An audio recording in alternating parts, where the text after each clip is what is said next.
Isang minuto. Basta wala. Isang minuto. Para kay Bidor. Isang minuto para kay Bidor. Go! Kahit nang kita, akala ko artista.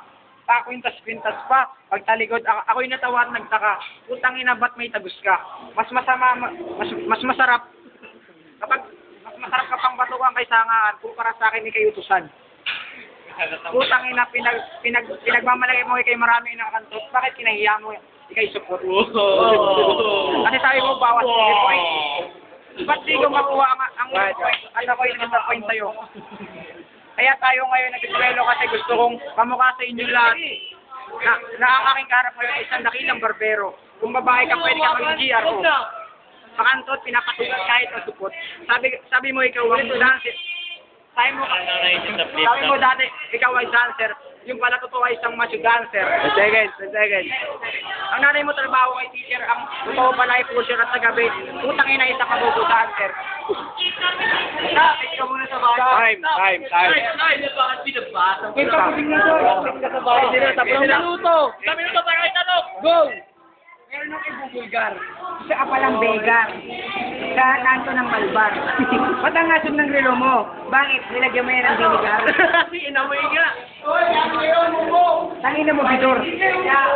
Naka-bowler ka pa ng power balance. Tuwing bumabalance na ako, ikaw na out of balance. Gusto. Oo, marid na. Kaya wala eh.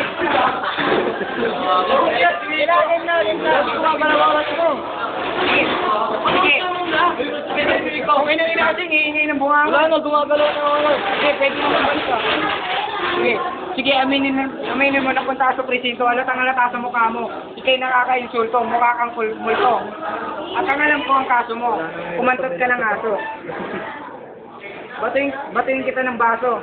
Para maging kamukha mo na si Ramoso, nakapatid ni Sposo na mahilig sa suso. Akala mo mananalo ka sa laban natin ito. Hindi mo ako maloloko dahil kamukha mo si Pepito Manaloto. Habang ako naman ay kamukha ko si Coco.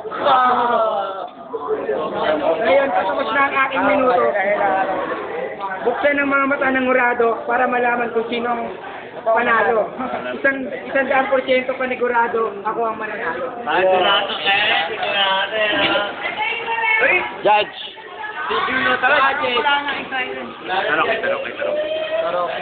Sino? Si Jerry.